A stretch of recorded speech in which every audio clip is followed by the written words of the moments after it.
এই রোজার 1 তারিখের থেকে শুরু হয়েছে পঙ্গপালের ভিড় কাপড় বাজারে আর কসমেটিক্স বাজারে। আপনাদের টেকেরাট বাজারে ঢুকছে না? আরে কপাল, এখন আমাদের গোপালগঞ্জ বাজার তো আমাদের বাড়ির কাছে।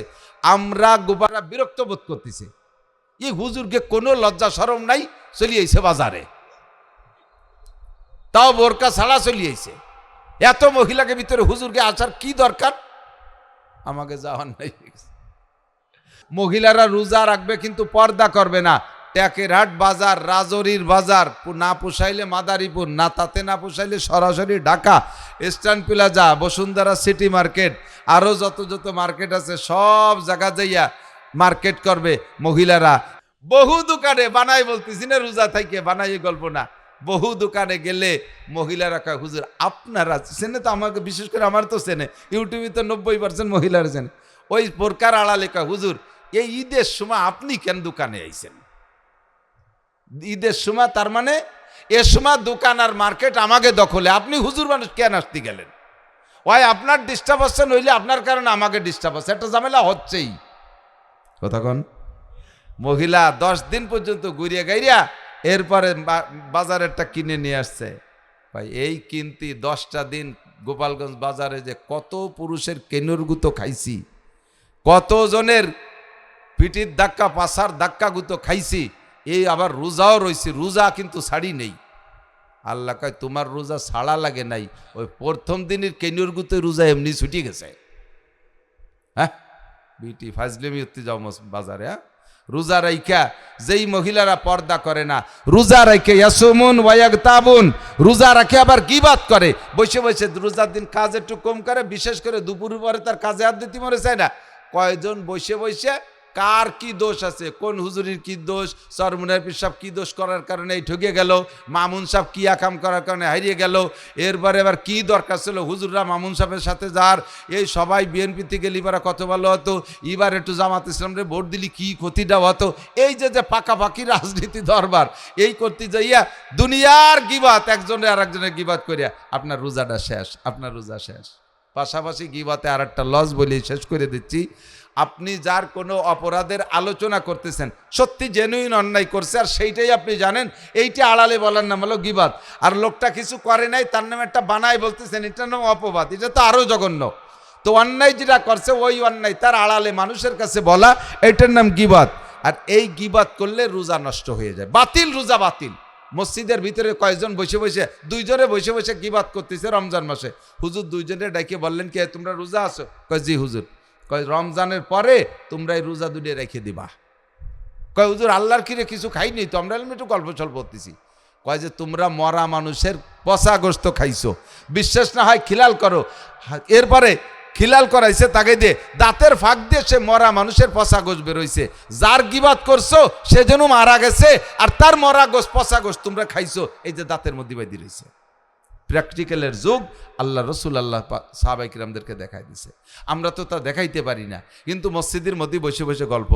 যেহেতু আল্লাহ পাক বলেছেন উদখুলু ফিস সিলমি, প্রবেশ করো তোমরা ইসলামের মধ্যে, তাতে বোঝা যায় যে ইসলাম যেন একটা ঘরের মতো, ওর ভিতরে প্রবেশ করতে হবে পরিপূর্ণ। অর্ধেক বাইরে আর অর্ধেক ভিতরে থাকলে, হালকা পাতলা বৃষ্টিও যদি হয়, তাহলে ঘরের ভিতরে গেলে দেখা যায় ভেজে না মোটেই, কিন্তু বাইরে থাকলেও একেবারে, বাইরে থাকলে অতটা খুব ভেজে না, কিন্তু ঘর আর বাইরের মাঝখানে সাইসেই যদি দাঁড়ায় থাকে তাহলে কিন্তু ভেজে বেশি। তো একেবারে বাইরে চলে যাও, যাও কাফের হও, মুশরিক হও, ইহুদ হও, নাসারা হও, যা খুশি তা হও, তোমার জবরদস্তি করতেছি না, তাতে তুমি পরিপূর্ণ ভিজবা।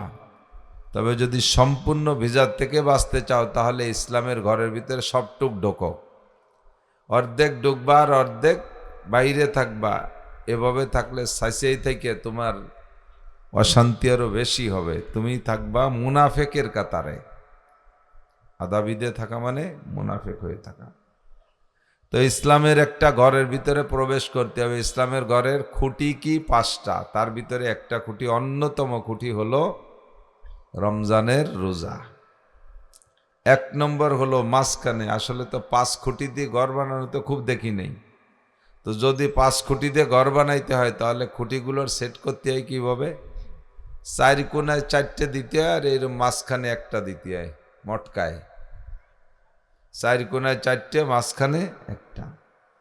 তো সত্যি ইসলামের 5টা খুঁটিও সেভাবেই সেটিং করছে আল্লাহ তাআলা।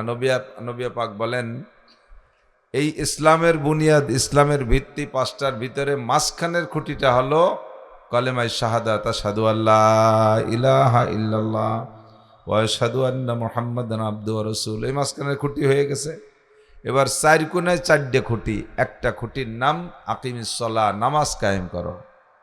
আর একটা খুঁটির নাম ওয়াতুজ যাকাত, যাকাত দাও। আর একটা খুঁটি সওমি রমাদান, রমজান পাইলে রোজা রাখো। আর একটা খুঁটি ওয়াল হজ, তৌফিক হলে, অর্থ হলে, সার্বিক তৌফিক হলে হজ করো। আমরা এই 4টের ভিতরে নিয়মিত যদি কোনো ব্যক্তি নামাজ না পড়ে, খেয়াল করতেছেন কি আমি জানি না, নিয়মিত যদি কোনো ব্যক্তি মুসলমান হইয়া নামাজ না পড়ে, তার উপরে কিন্তু বিভিন্ন প্রকারের প্রেসার দেই। বেনামাজির বাড়ি খানা খাবো না, ওর সিন্নি মসজিদি গ্রহণ করব না, ওর জানাজা পড়ব না, ওর সাথে আত্মীয়তা, বিভিন্ন প্রকারের প্রেসার তার দিকে আমরা ছুড়িয়ে দিই বেনামাজি। কিন্তু ইসলামের আরো যে 3টে খুঁটি, এর একটার চেয়ে একটা কম না। কিন্তু রমজানের রোজা রাখে না, 5 ওয়াক্ত নামাজ না পড়ে যে অপরাধ, যে পরিমাণ অপরাধ, রমজানের রোজা মুসলমান হইয়া না রাখলেও সমপরিমাণ অপরাধ, একটুও কম না। তো নামাজ না পড়ার কারণে সে ইফতারি দিলে খাইতে চাই না, অথচ রোজা রাখে না, গরু জবাই দিয়ে বিরিয়ানি বা তেহারি রান্না করে ইফতারির দাওয়াত দিলে একেবারে সব জাগ ধরে যে সে বাড়ি পড়ে, সে সময় তার ইফতারি বয়কট করে না। অথচ নামাজ না পড়াও যেমন অপরাধ, রোজা না রাখাও একই অপরাধ। আবার রোজাও রাখে, নামাজও পড়ে, কিন্তু মোটা টাকার মালিক, তৌফিক আছে, শক্তি আছে, হজ করলে যে কোনো সময় যাইতে পারে, বছরে 2-5টা উমরা করতে পারে, বছরে একবার হজ করতে পারে। এই লোকটা সারা জীবনও ফরজ হজটা আদায় করে নাই, 5 ওয়াক্ত নামাজ না পড়েও যেমন অপরাধী, রমজানের রোজা না রাইখেও যেমন অপরাধী। নারী আর পুরুষ কাহারও উপরে অর্থের দিক দিয়ে বা সার্বিক দিক দিয়ে যদি হজ ফরজ হয়, ওই লোকটা হজ না করলেও সে একই রকম অপরাধী। হজটা হয়তো করে, কারণ হজ করলে মানুষের একটু আলাদা সম্মান দেয়, আলহাজ বলে, পোস্টারে আলহাজ লিখে দেয়, হাজি সাহেব করে বড় চেয়ারখান ছেড়ে দেয়, একটা স্বাদ আছে, এই জন্য হজটা হয়তো করে।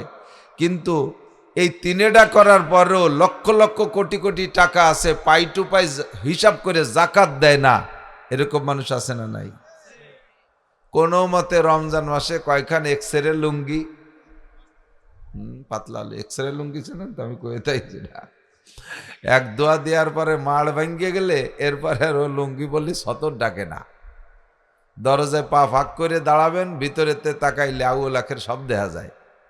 এই লুঙ্গি ভরিয়া নামাজ হয় না, এই লুঙ্গি ভরিয়া, এর নাম হলো জাকাতের লুঙ্গি, ওগুলো পরার লুঙ্গি না, ওগুলো পরার লুঙ্গি না, হলো জাকাতের লুঙ্গি। দোকানে যে আপনাদের তো টেকেরহাটেতে আমাদের দিক সব জায়গা কিনে নেয়, দোকানে তো আপনাদেরই জানা আছে, আপনারাও মনে হয় ব্যবসায়ী আছেন, কেউ কেউ বলে যে এইগুলো হলো জাকাতের লুঙ্গি আর এইগুলো হলো কিনা বেচার লুঙ্গি, আলাদা গেরেস্তানি লুঙ্গি। এগুলো যেগুলো ব্যবহার করতে হয় সেগুলো আলাদা, আর যেগুলো জাকাত দিতে হয়, পড়তে হয় না, ব্যবহার করা লাগে না, এইরকম কিছু ফাঁকি ফুকি লুঙ্গি, 80 টাকা দামের কম্বল, কিছু পাতলা শাড়ি কাপড়, গরিব গুরাবা দেখে 150, 200, 250, 300 টাকার মধ্যে কিছু 3 পিস, এই সাপ্লাই দিয়ে মোটামুটি জাকাতের জিম্মাদারি খালাস হচ্ছে।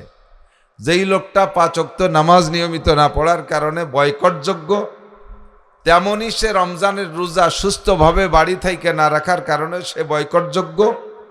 ওই লোকটা যদি সব আদায় করেছে কিন্তু তৌফিক থাকার সাথে হজ করে নাই, তাকেও মুসলিম সমাজের থেকে বয়কটযোগ্য।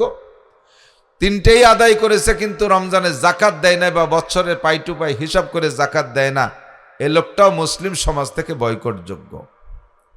কিন্তু আমরা প্রেসার দেই শুধু নামাজ না পড়লে এই লোকটার, আর বাকি কয়টা ও সবাই তো ঠিক মতো করে না, ও যে যাবে যতটুক পারে, বেটা যা পারিস তাই করিস, আমরাই সান্ত্বনা দেই, যতটুক পারিস করিস। আমাদের মাঝে মাঝে একটু বিরিয়ানি খাওয়াই দিলে আমরা শান্ত হয়ে যাই। তা আল্লাহ পাক রব্বুল আলামিন রমজান যে ইবাদত, এই যে টোটাল ফরজ শরিয়াতের যে মোটা মোটা ইবাদতগুলো রমজান সহ, এই সব ইবাদতগুলো কিন্তু একদিনে ফরজ হয় নাই। সমস্ত হারামগুলোর উপরে নিষেধাজ্ঞাও একদিনে আসে নাই, সমস্ত ফরজগুলো একদিনে আসে নাই, বরঞ্চ বেশিরভাগ ফরজের হুকুম এবং হারাম থেকে বাঁচার নিষেধাজ্ঞা এটা বেশিরভাগই মদিনায় আসার পরে নাজিল হয়েছে আয়াতগুলো।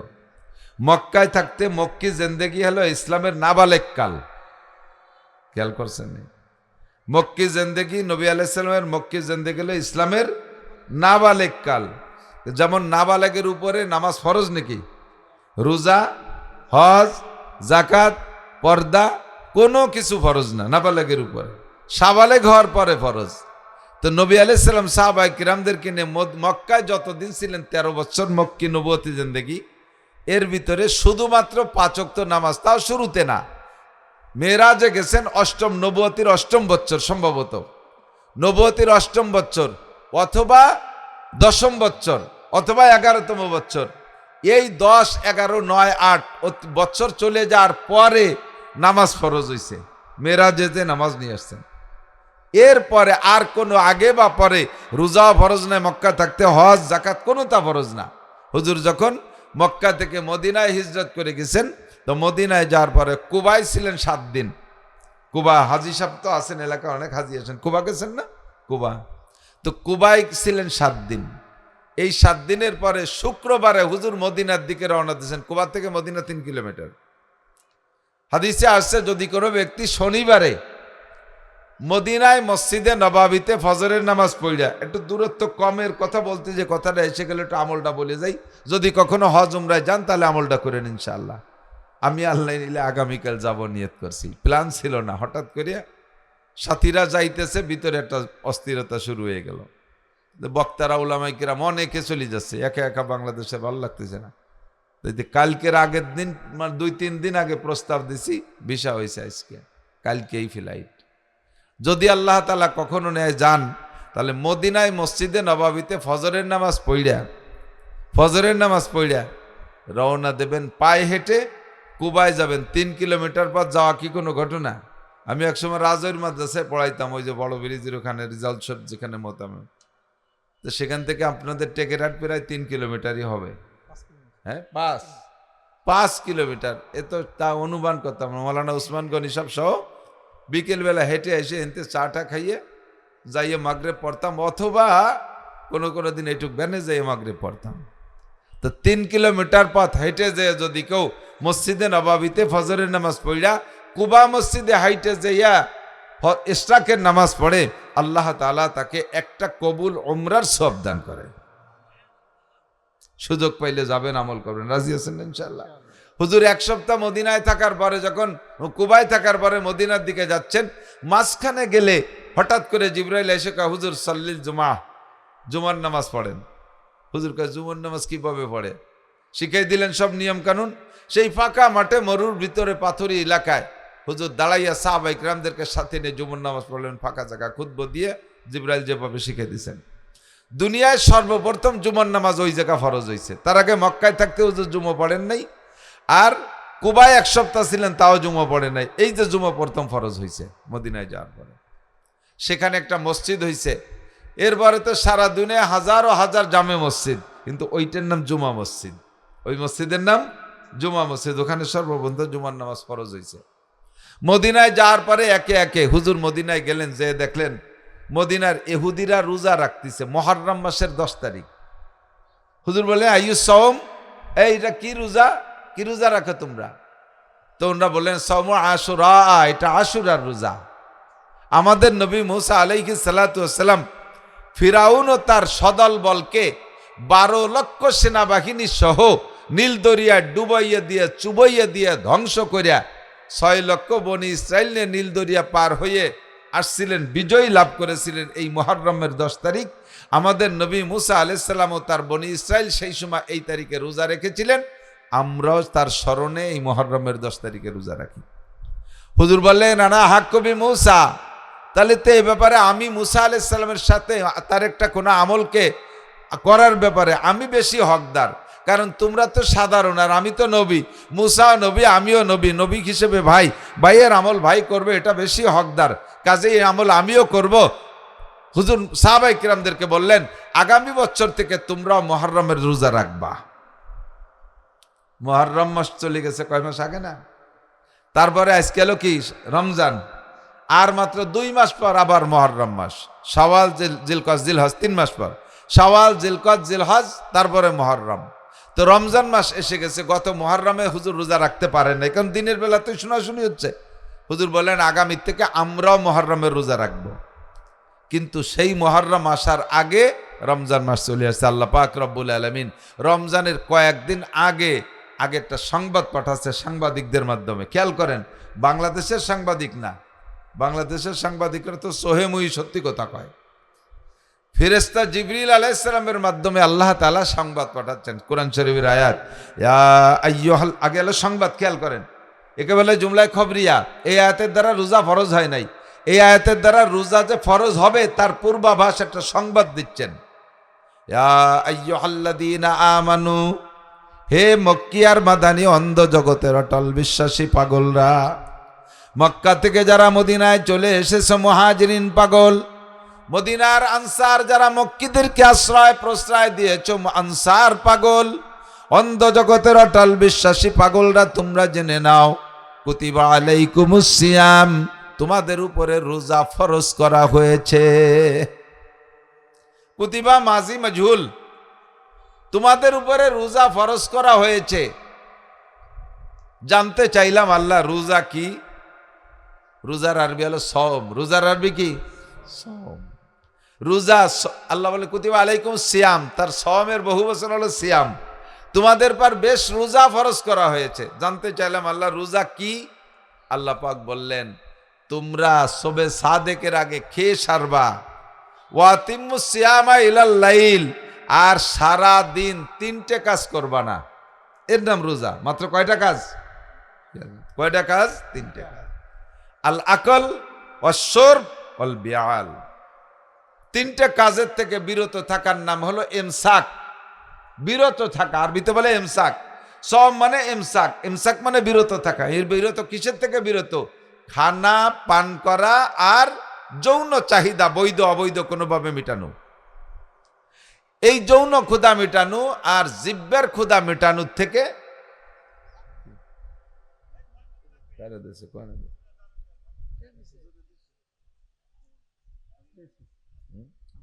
আমার এত তাড়াতাড়ি চাহাদুল ওয়াস্তান শুরু হয়নি তো 2-3টে জিনিসের থেকে বিরত থাকার নাম রোজা। কি কি বলেন? খাওয়া, পান করা, যৌন চাহিদা মেটানো ইচ্ছাকৃত ভাবে বৈধ অবৈধ কোনোভাবে, 3টে থেকে রোজা। কতক্ষণ?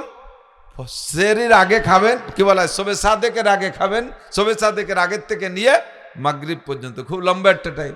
বর্তমানে তো শীতকাল, পিপাসা তো খুব একটা লাগতেছেই না, ঠিক না? আমরা যারা মাঠে ঘাটে কাজ করি না, যারা ক্ষেত খামারে করতেছে তারা রোদ্রে একটু কষ্ট হচ্ছে, পিপাসা লাগতেছে। তো আমরা যারা ঘরে আছি, ছায়া আছি, আমাদের পিপাসা হচ্ছে না, কিন্তু 16-17 ঘন্টা জ্যৈষ্ঠী মাসে রোজা। 16 ঘন্টা না, রাত 3টের মধ্যে খেয়ে সারতে হবে, 3টের পরে 12টা পর্যন্ত 9 ঘন্টা, আবার 9টার পরে 7টার আগের ইফতার না, 9 আর 7 16 ঘন্টা। এই 16 ঘন্টা প্রচন্ড গরমের সময় রোজা, কত কঠিন রোজা। সাহাবায়ে কিরাম হয়তো বলবে, আপনারা হয়তো বলবেন আল্লাহ সব নবীদের মধ্যে আমাদের নবীরে তুমি বেশি ভালোবাসলা, আর সেই হিসেবে সব নবীর উম্মতের চাইতে আমাদেরকে তুমি এত ভালোবাসলে, এই কঠিন ইবাদতটা আমাদের পর চাপাই দিলে কেন? এত কঠিন ইবাদত না দিয়ে নামাজ দিছিলে, নামাজ পড়তাম, হজ করতাম, জাকাত দিতাম, পয়সা করি হলি, জিকির ফিকির করতাম, এই ইবাদত বন্দি, এই রোজাটা না দিলি কেমন হতো? এইটি আমার পর চাপাই দিলে কেন? আল্লাহ পাক রব্বুল আলামিন বলেন, এই সাবধান, কথা বলবা না, এ রোজা খালি তোমাদের উপরে না, কামা কুতিবা আলাল্লাযীনা মিন ক্বাবলিকুম, এরকম রোজা তোমাদের পূর্বপুরুষরাও রেখে গেছে। এরকম রোজা তোমাদের পূর্বপুরুষদের উপরে ফরজ করা হয়েছিল। তোমরা মনে করো না কঠিন ইবাদতটা শুধু তোমাদের একার উপরে। কামা কুতিবা আলাল্লাযীনা মিন ক্বাবলিকুম লাআল্লাকুম তাত্তাকুন। লাভ কি? এই রোজা রাখলে অবশ্যই তোমরা পরহেজগার হতে পারবে। কোন সুবহানাল্লাহ। পরহেজগার কাকে বলে? নফসানি যত চাহিদা আছে এগুলোর থেকে বিরত থাকাই হলো পরহেজগারি। দুনিয়ার মানুষের নফস আর চরিত্রকে কন্ট্রোল করার জন্য, সংযত করার জন্য রোজার বিকল্প নাই। খেয়াল করতেছেন নাকি আমি জানি না। ফালতু কথা বলা মিজাজে কুলোয় না। রমজানের বাহিরে যত কথা বলা যায় রমজানের ভিতরে অত কথা বলা যায় না। দুই এক কথার মধ্যে মিজাজ গরম হয়ে যায়। কথা বলেন। এই যে আমাকে খান সাহেব আছে, তার একটা সেদিন একটা কৌতুক দেখলাম। মানে তারে একজন জিজ্ঞেস করছে, হুজুর কেমন আছেন? এই খান সাহেব মিজাজ গরম হয়ে গেছে, রাগিয়ে গেছে। হ্যাঁ জানিস না কিরম আছি, রমজান মাসে মানুষ কিরম তাই, তুই কেন জিজ্ঞেস করলি? জানিস না মিজাজ খারাপ চায়। তার কেমন আছে জিজ্ঞেস করে, হালাত জিজ্ঞেস করে, এটা কি অন্যায় নাকি? তো মানে রমজান মাসে মিজাজ এত খিটখিটে থাকে যে তার কুশল বিনিময় করলেও মিজাজ খারাপ থাকে। জানিস না কিরম আছি রমজান মাসে? সেই শেষ রাত্রি খাইছি আর এখনো খাইনি, সারাদিন পান করি না, দিন ভরে কষ্ট থেকে কিরম থাকে জানিস না? জানিয়ে শুনে জিজ্ঞেস করিস না। তো রমজান মাসে মিজাজও খারাপ থাকে, মিজাজ খিটখিটে থাকে, কথাও বলতে মনে চায় না, কাজও করতে মনে চায় না। নফসের সব আকাম কুকাম থেকে নফস অনায়াসে দমন হয়ে যায়। আর নফস দমন হওয়াই হলো তাকওয়া, নফস দমন হওয়াই তাকওয়া। অন্যায় কোনো কাজে হাত দেয় না। এজন্য আল্লাহ পাক বলেন, তোমাদের উপর রোজা ফরজ করা হয়েছে, তোমরা রোজা রাখবে কেমন যেমন রোজা রেখেছিল তোমাদের পূর্বপুরুষরা। এই রোজার দ্বারা তোমরা মুত্তাকিন হবা, পরহেজগার হবা, আল্লাহর নৈকট্য লাভ করবা। জানতে চাইলাম আল্লাহ রোজা কবে থেকে শুরু হবে, কবে থেকে? আল্লাহ পাক বলেন, শাহরু রমাদান আল্লাযী উনজিলা ফীহিল কুরআন হুদাল লিন-নাসি ওয়া বায়্যিনাতিম মিনাল হুদা ওয়াল ফুরকান। পরবর্তী আয়াতে আল্লাহ পাক বলেন, ফামান শাহিদা মিনকুমুশ শাহরা ফালইয়াসুম। রমজান মাস হলো যে মাসে কোরআন নাজিল হয়েছে, ওই মাস কোরআন নাজিল হওয়ার মাস রমজান মাস। তোমরা যারা রমজান মাস পাইবা, ফামান শাহিদা মিনকুমুশ শাহরা, রমজান মাস যারা পাইবা, ফালইয়াসুম। এই আয়াতের দ্বারা রোজা ফরজ। আগের আয়াতের দ্বারা রোজা ফরজ না। আগের আয়াতের দ্বারা রোজা ফরজের খবর দিচ্ছে। এই আয়াতের ভিতরে আল্লাহ পাক বলেন, ফালইয়াসুম, যারা রমজান মাস পাইবা অবশ্যই রোজা রাখো, অবশ্যই রোজা রাখো। ফামান শাহিদা মিনকুম শাহরা ফালইয়াসুম। এবার কয় আল্লাহ, সত্যি কি রোজা রাখতে হবে? এটা নফল না ফরজ? আল্লাহ পাক বলেন রোজা ফরজ। উসুলে ফিকহ উলামায়ে কিরামরা লেখে, কতিউস সুবুত কতিউদ দালালাত। কোরআন শরীফ শরিয়াতের কোনো মাসালার ব্যাপারে যদি দলিলটা হয় কোরআনের আয়াত, একে বলে কতিউস সুবুত। আর তার ভিতরে তর্জমা বুঝতে যদি কোনো মতানৈক্য না হয়, সকলে একই অর্থ, একই শব্দের একই অর্থ বোঝে, তারে কতিউদ দালালাত। আর এর মাধ্যমে যদি আদেশ হয় তার দ্বারা ফরজ হয়। কাজেই ফালইয়াসুম শব্দ, এই ফালইয়াসুম কোরআন শরীফের আয়াত এবং এটার তর্জমা রোজাই রাখো, এছাড়া বিকল্প আর কোনো তর্জমা নাই। এবং তার মাধ্যমে আল্লাহ তাআলা আদেশ করতেছেন রোজা রাখো, এর দ্বারা রোজা ফরজ। তাহলে রোজা ফরজ রাখতে হবে, রমজানের রোজা ফরজ। আল্লাহু আকবার। বিনিময় কি দেবেন সেইটা বলেন, তাহলে রোজা রাখবো। এত কষ্টের ইবাদত বিনিময় যদি ভালো না হয়, ব্যবসা করে যদি ব্যবসার ফলাফল ভালো না হয়, তাহলে তো ব্যবসা করা যায় না মন দিয়ে। ক্ষেত খামার করবো, চাষবাস করব, কি ফসল দেব, ফসল বুনবো কি? যদি ভালো উৎপাদন হয়, ভালো লাভ হয়, তাহলে সেই ফসল বুনবো। এত কষ্টের ইবাদত রমজানের রোজা রাখবো, লাভ কি হবে বলো? আল্লাহ পাক নিজেই বলেন হাদিসে কুদসি, অন্য যত ইবাদত করবা, নারী আর পুরুষ, সব ইবাদতের প্রতিদান আমি অন্যের মাধ্যমে দেব। নামাজের প্রতিদান ফেরেশতার মাধ্যমে, হজের প্রতিদান হুরের মাধ্যমে, জাকাতের প্রতিদান গেলমানদের হাত দিয়ে। ওয়াসসাউমু লি ওয়া আনা আজজি বিহি, রোজাটা রেখেছো একমাত্র আমারই জন্য, এর প্রতিদান আমি আল্লাহ তাআলা নিজ হাতে দান করব। ইবাদত যেমন তার প্রতিদানও তেমন। নামাজ পড়ি, কয় কি রোজা রাখছো আমার জন্য, প্রতিদান আমিই দেব। খেয়াল করেন, একটু খেয়াল করেন। তাহলে রোজা রাখছি কার জন্য? আল্লাহর জন্য। কাজেই প্রতিদানটা কে দিতে চাইলেন? আল্লাহ দিতে চাইলেন। তাহলে কথা বোঝা যায় যে অন্য ইবাদতকে আল্লাহর জন্য করি নাই। আল্লাহকে রোজা রেখেছো আমার জন্য, প্রতিদান আমি হাতে দেব। তার মানে কি আমি নামাজ পড়ছি আর মানুষের জন্যে, হজ করছি কি অন্যের জন্যে, জাকাত দেই কি অন্যের জন্যে? বলে হ্যাঁ, অন্য সব ইবাদতের ভিতরে শিরিকের গন্ধ থাকতেই পারে। তুমি নামাজ পড়ছো, নামাজে দাঁড়াইছো, ইমাম সাহেব কিরাত পড়তেছো খুব সুর দিয়ে, ইমাম সাহেব কিরাত পড়তেছো সুর দিয়ে, মনে মনে লোভ যে আমার এই কিরাতের পর খুশি হইয়া ইমামতি দিয়ে টিকে যায়, মুসল্লিরা আমারে প্রশংসা করবে। মুসল্লিরা আমার কিরাত আমার নামাজের প্রশংসা করবে, এই লোভ প্রশংসার লোভ মানুষের কাছ থেকে যদি হয় তাহলে এই ইবাদত আল্লাহর জন্য হয় নাই, এই ইবাদত হয়ে গেছে মানুষের জন্য। কুরআন শরীফের ভিতরে আল্লাহ পাক বলেন ওয়ালা ইউশরিক বিইবাদাতি রাব্বিহি আহাদা, কোন ইবাদত তুমি এমনভাবে করবা না যে ইবাদতের মাধ্যমে ইবাদতের প্রতি মানুষের থেকে পুরস্কার প্রশংসার লোভ হয়। ইবাদত করবা একমাত্র আল্লাহরই জন্য, ইবাদতের মধ্যে শিরিক করবা না। ইবাদতের মধ্যে শিরিক কাকে বলে? ইবাদত করে মানুষের কাছ থেকে প্রশংসা পাওয়ার লোভ করা, মানুষের কাছে বাহা পাওয়ার লোভ করা, এইটার নাম হলো শিরিক ফিল ইবাদত। 10,000 20,000 টাকা দান করেছো, পিছনে তোমারে মারহাবা বলবে, মানুষের মধ্যে তোমারে মারহাবা বলবে, প্রশংসা করবে। এই লক্ষ লক্ষ টাকা দান করেছো তুমি মারহাবার লোভে, 1 পয়সারও নেকি পাইবা না। নামাজ পড়ছো তুমি মানুষের কাছে প্রশংসার লোভে, একটা নেকিও তুমি পাইবা না। যাকাত দিয়েছো, কোটি কোটি টাকা যাকাত দিয়েছো, ইউটিউবে তুমি এই ক্যামেরা কইরা এটা ছেড়ে দিছো, সারা দেশের মানুষে দেখতেছে অমুকে যাকাত দিচ্ছে, লুঙ্গি দিচ্ছে, টাকা দিচ্ছে, কাপড় দিচ্ছে, কম্বল দিচ্ছে। এই মানুষের কাছে প্রশংসিত হওয়ার লোভে তুমি যাকাত দিয়েছো, আল্লাহর কসম যাকাতে তুমি নেকি পাইবা না। বিশাল গরু কুরবানি করতেছো আর গরুকে রাস্তায় বাঁধে রাখছো, গরুর গলায় ঘুগরি মালা দিয়েছো, মানুষে জিজ্ঞেস করে গরুর গলায় একেবারে তুমি পতাকা টানাই দিছো তার গায়ে। মানুষে জিজ্ঞেস করে এত বড় গরু কার? আর বলে যে অমকের বেটা অমক গরু কিনছে। এই মানুষ দেখানোর জন্য কুরবানি করেছো, এটা তুমি নেকি পাইবা না। হজ করেছো কি জন্য? মানুষে তোমাকে আল্লাহাজ বলবে, পোস্টারে তোমার নাম হাজি সাহেব লাগবে, বড় বড় চেয়ারে তোমারে বসতে দেবে, এই জন্য হজ করেছো। তবলিগে 3 চিল্লা দিয়েছো কি জন্য? মানুষে তোমারে আমির সাহেব বলবে। চরমুনাই গেছো কি জন্য? আইসে মাথায় পাগড়ি বাঁধছো, পীর সাহেবের মুরিদ বলবে সেজন্য। সুন্দর সুন্দর বয়ান করেছো কি জন্য? মানুষে তোমারে ফার্স্ট ক্লাস বক্তা বলবে, আন্তর্জাতিক খ্যাতি সম্পন্ন বক্তা বলবে। এই বক্তা বলে তোমার আদর আহ্লাদ করবে, সেই জন্য বয়ান করেছো। এই সবগুলো ইবাদত ছিল, কিন্তু ইবাদতগুলো আল্লাহর জন্য হয় না, ইবাদত হয়েছে মানুষের জন্য। কিন্তু রোজাটার ব্যাপারে রোজাটা একটু ব্যতিক্রম, এটা দেখানো যায় না। নামাজও দেখানো যায়, হজও দেখানো যায়, যাকাতও দেখানো যায়, কুরবানিও দেখানো যায়, তিলাওয়াতও দেখানো যায়, জিকিরও দেখানো যায়। রোজার কি দেখায় কন্দি?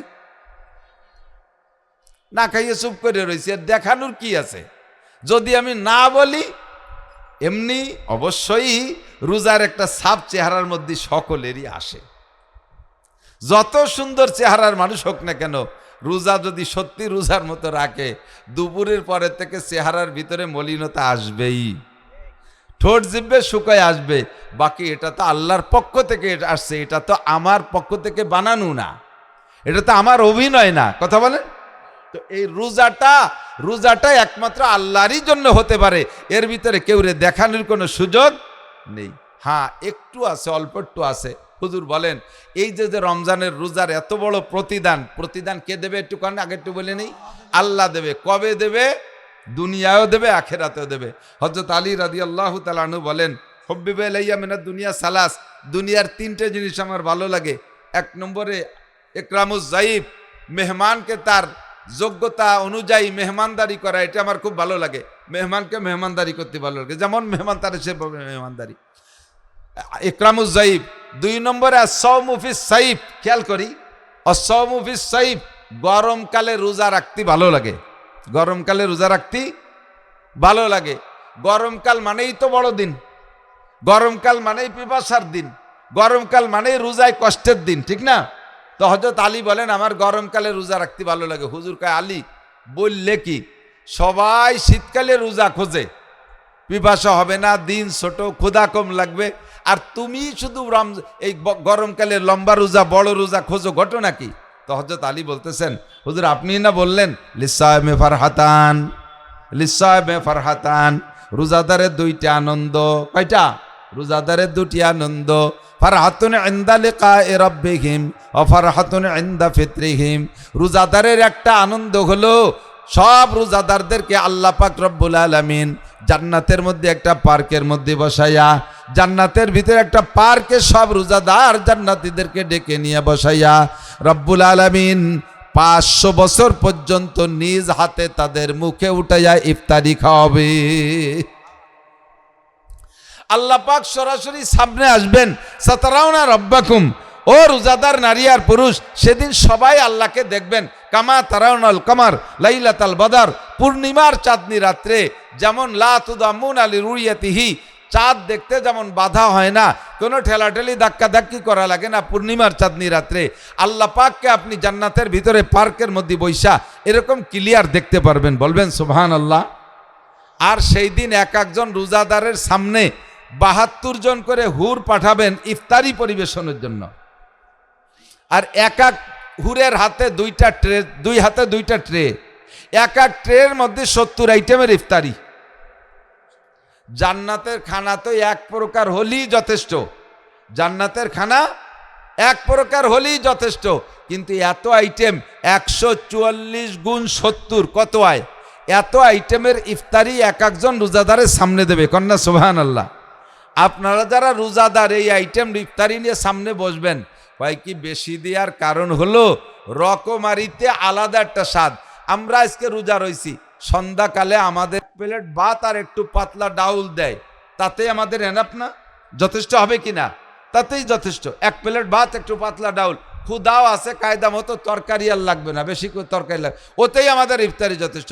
কিন্তু আইটেম বানান দি ২০-২০ দিয়ে, ছোলা, পেঁয়াজি, বেগুনি, রসুনি, চপ, সিঙ্গাড়া, মুড়ি, ভাজি, তারপরে খিচুড়ি, আর ফল ফ্রুট তো রয়েছেই ইত্যাদি। এই যে ২০-২২ প্রকার, সবগুলো খেয়েও সাথিবে না, বিভিন্ন প্রকার সামনে আসলে একটা আনন্দ আলাদা। তো এই জন্যে জান্নাতীদেরকে আল্লাহ তাআলা ১৪৪ খান ট্রের ভিতরে পার ট্রেতে ১৭০ প্রকার ইফতারি দিয়া সামনে বসাই দিয়ে বলবেন কুলু আশরাবু, তোমরা খাও পান করো। কেউ সেদিন খাবেন না, অভিমান করে বসে থাকবেন, বলবেন, আল্লাহ বলবেন যে খাও না কেন, কি যা দেওয়ার কথা ছিল তা কি কম আছে? আপনারা বলবেন আল্লাহ কম আছে। কয় কি কম আছে? কম কয় জি, এ তো হুররা দিল, গিলমানরা দিল। শুনছি মৌলানা নাসির সাহেব আমাদের ওখানে গিয়ে দিয়ে বললেন যে আজকের ইফতারি নাকি তুমি মুখে উঠে খাওয়াবা, তো তোমার হাত দিয়ে না দিলে আমরা ইফতারি হাত দিয়ে খাবো না। আল্লাহ তাআলা ওই সময় সমস্ত জান্নাতীদেরকে জান্নাতি মাছের, জান্নাতি রুটি দিয়ে, জান্নাতি মাছের কলিজা ভুনা রুটির মধ্যে এইভাবে লোকমা বানাইয়া একে টাইমে সব রোজাদারের মুখে উঠে খাওয়াই দেবে, এক টাইমে সবার। শুনে একদল কয় যে ওরে আল্লাহ, তাহলে আল্লাহর কত হাত, এই কোটি কোটি মানুষের মুখে হাত দেবে আল্লাহর কত হাত, তাহলে আল্লাহর হাত কত, এটা গুনার দরকার তো দরকার, আসলে দরকার যে আল্লাহর কত হাত। আল্লাহর হাত কত, তোমার গুনাহ লাগবে না। দুনিয়ার মানুষের আবিষ্কার, গ্রামীণ ফোনের হেড অফিসে বসে একটা মেসেজ লেখে কম্পিউটারে, মেসেজ লিখে একটা বাটনে একবার চাপ দেয়। বাংলাদেশে ১০ কোটি গ্রামীণ ফোন সিমের ভিতরে ওই মেসেজটা একে টাইমে ঢোকে কিনা? ঢোকে। তো মানুষের আবিষ্কার, একটা মেসেজ যদি একে টাইমে একবার বাটনে চাপ দিলি ১০ কোটি সিমের মধ্যে ঢুকতে পারে, আমার আল্লাহ তাআলার কুদরতি হাত, একই হাত একে টাইমে হাজার হাজার কোটি মানুষের মুখে যাইতে পারে কি পারে না? লোকমা মুখে নিয়ে না চাবাইয়া বসে থাকবেন, আ করে খায় না, কেউ খায় না, সব নেলা খাবার দাবার মুখের ভিতরে। আল্লাহ রুটি আর কি দিছে, গোশত দিছে, খায় না। কয় খাও না কেন? কয় যে আগে তোমার হাত দেখে নেই পরাণ বইয়া, এই রুটি খাওয়ার জন্য রোজা থাকি নাই, এই জান্নাতের লোভে রোজা রাখি নাই। জান্নাত দোজখ সে ইয়া রব ক্যা করো, আরজু হায় মাই তুঝে দেখা করো, হুর গেলে মন জিতনে নেমত হায় তু, সবসে বেহতর নেমত দিদার তু। আল্লাহ জান্নাতের আশায় আর জাহান্নামের লোভে বেশ রোজা রাখি নাই, রোজা রেখেছিলাম, আজকে তোমার সাথে সাক্ষাৎ হবে, তোমার হাতখান আমার মুখে আসবে, আর এই সুযোগে পরাণ ভরে তোমার হাত দেখবো, আর সেই হাতটা আমার মুখে আসছে, আমার মুখে লুকমা চলে গেছে, অবশ্যই তুমি আল্লাহ আর বের করে নিবা না। তবে খাইতে গেলে যদি হাত সরাই নিয়ে যাও, আবার কবে হাত দেখবো, পরাণ ভরে তোমার হাতটা দেখে নেই, এই জন্য একটু দেরিতে খাই। আল্লাহ পাক বলেন কুলু আশরাবু আমজাগু, চাবাও খাও, আতিকুম কুল্লা ইয়াউমিল জুমুআ, প্রত্যেক শুক্রবারে আমি সমস্ত রোজাদারদেরকে নিয়ে এই পার্কের ভিতরে একটা অনুষ্ঠান করব। সমস্ত রোজাদারকে নিয়ে আল্লাহ তাআলা প্রত্যেক শুক্রবারে বৈঠক করবেন, এইটি হলো প্রতিদান। হযরত আলী বলেন, হুজুর আপনি বলছেন না রোজাদারের দুইটি আনন্দ, একটা আনন্দ হলো আল্লাহর সাথে সাক্ষাৎ, এই লোভে আমি রোজা রাখি, আরেকটা হলো অফারহাতুন ইনদা ফিতরিহিম, ইফতারির সময়ের আনন্দ। এদিক খেয়াল করেন, ইফতারির সময়ের আনন্দ। দুনিয়ায় যত খানা খাইছেন, একটু সত্যি কথা কন দি, ইফতারির চাইতে মজাদার খানা খাইছেন নাকি? আমার মনে হয় না।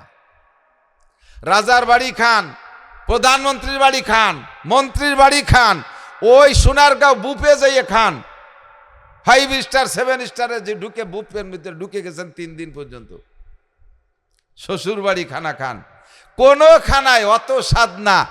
ইফতারির খেচড়িতে যে স্বাদ, কথা কন, এত স্বাদের কারণ কি? খাদ্যের ভিতরে, খাদ্য তো জিহ্বায় ভালো লাগে কোন তরকারিতে? যে তরকারি সবচাইতে সুস্বাদু। তো ক্ষুধার চাইতে ভালো তরকারি হয় না, হ্যাঁ, ক্ষুধার চাইতে ভালো তরকারি হয় না। কায়দা মতো ক্ষুধা লাগলি লবণও লাগে না, বিনা লবণে 2 থাল মারি দেওয়া যায়। আর রোজার চাইতে এরকম পরিপক্ক ফ্রেশ ক্ষুধা আর একদিনও লাগে না, এরকম পরিষ্কার ক্ষুধা আর কোনোদিন লাগে না। তো হযরত আলী বলেন, রোজাদারের 2টা খুশি, একটা হলো আল্লাহর সাথে সাক্ষাৎ, আর একটা খুশি হলো ইফতারির সময়। আর ইফতারিতে খুশি হয় কোন দিন বেশি? যেদিন রোজায় কষ্ট হয় বেশি, সেদিন ইফতারিতে মজাও বেশি। আর বড় দিন হইলে, গরমকাল হইলে রোজায় কষ্ট হয় বেশি, ইফতারিতে মজা হয় বেশি। এজন্য হযরত আলী বলেন, অসসাওমু ফিস-সাইফ, সাইফ, গরমকালে রোজা রাখতে আমার ভালো লাগে। 3 নম্বর আর একটা জিনিস ভালো লাগে, আয-যারবু বিস-সাইফ, ময়দানে যাইয়ে কাফেররে কুবাই কুবাই মারতে খুব মজা লাগে। কোপ দেই আর কাফের মরে, আমার যে কি মজা লাগে তার বলি শেষ করতে পারি না। 1 নম্বরে মেহমানদারি, 2 নম্বরে গরমকালে রোজা, 3 নম্বরে যুদ্ধের ময়দানে যায় কাফের হত্যা করা। তো আল্লাহ পাক রব্বুল আলামিন আমাদেরকে কিয়ামতের ময়দানে নিজ হাতে ইফতারি পরিবেশন করবেন, আমরা রোজা রাখতেছি এই উদ্দেশ্যে। কথা বলেন ঠিক না? হুজুর বলেন, এই রোজা এইরকম প্রতিদান পাইতে হলে রোজার বিনিময় তোমাকে রোজাটা কেমন হইতে হবে? হুজুর বলেন, কি বলে, মান সামা রমাদান ঈমানান ওয়া ইহতিসাবা, আমার দিক খুব খেয়াল করতে হবে।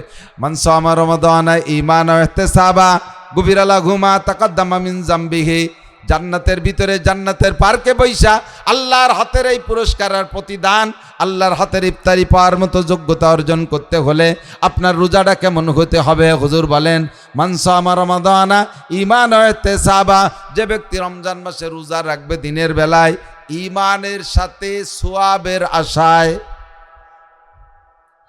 একটু আবার খেয়াল করেন, আমারও সেট গরম হয়ে গেছে, হিট হয়ে গেছে, কথা বলতেছি কানের মধ্যে বাজতেছি, আর আপনাদেরও শুনতে শুনতে মাইকের আওয়াজে খারাপ লাগাটাই স্বাভাবিক। রোজার মাসে না যায় রাত্রি ওয়াজ করা, না যায় দিনই, কাজেই রোজার মাস হলে এমনি পার্সোনাল ইবাদতের মাস, মাথা টাথা ফেটে যাচ্ছে এরকম লাগতেছে। তারপরে এটুক করে শেষ করি, খেয়াল করেন, মান সামা রমাদানা ঈমানান ওয়া ইহতিসাবা, যে ব্যক্তি রমজান মাসের রোজা রাখবে ঈমানের সাথে। বলেন কিসের সাথে? কি মানে ঈমানের সাথে? মানে কি? রোজা কার হুকুম? আল্লাহর হুকুম। এই কথাকে বিশ্বাসের সাথে রোজা, এই কথাকে বিশ্বাসের সাথে রোজা। ডাক্তাররা বলছে রমজানে রোজা রাখলে এটা স্বাস্থ্যের জন্য খুব উপকারী, এই উদ্দেশ্যে রোজা রাখলেন, এটা আপনার ঈমানের সাথে রোজা না, এটা হলো মেডিকেল রোজা। এটা কি রোজা? মেডিকেল রোজা। ডাক্তাররা কইছে রোজা রাখলে পেট ভালো থাকে, আগামী 11 মাস পেটের মধ্যে কোনো পীড়া টিড়া হয় না, 1 মাস রোজা থাকলে, সেই জন্য আপনি রোজা রয়েছেন। এই রোজা ঈমানের রোজা না, এই রোজা হবে ঈমানের রোজা, আল্লাহর প্রতি বিশ্বাস রেখে। প্রমাণ কি? এদিক তাকান, ঈমানের সাথে রোজা রাখছেন, তার প্রমাণ কি? বেঈমানি রোজা আর ঈমানি রোজা পার্থক্য আছে। একজনের রোজা রাখার অভ্যাস না, জানি রোজা রাখার অভ্যাস না, ও দিন ভরি আগে কয়দিন দেখছি খেয়ে বেড়াইছে, আজকে দেখি সে রোজা। এ তুই আজকে রোজা কি জন্য রোজা রাখছে? তুই তো রোজা থা মানুষ না, কয় যে চেয়ারম্যানকে বাড়ি ইফতারির দাওয়াত, চেয়ারম্যানকে বাড়ি। বিনি রোজা কিভাবে যায় যদি ধরা পড়ে যায়, মানসি কি কবে? এই জন্য রোজাটা রয়েছে। কালকে থাকবো না ইনশাল্লাহ, কালকে থাকবো না, আজকে আসি চেয়ারম্যানের বাড়ি ইফতারির দাওয়াত। তাহলে এই রোজাকে ঈমানের সাথে সওয়াবের আশায়, কথা কন।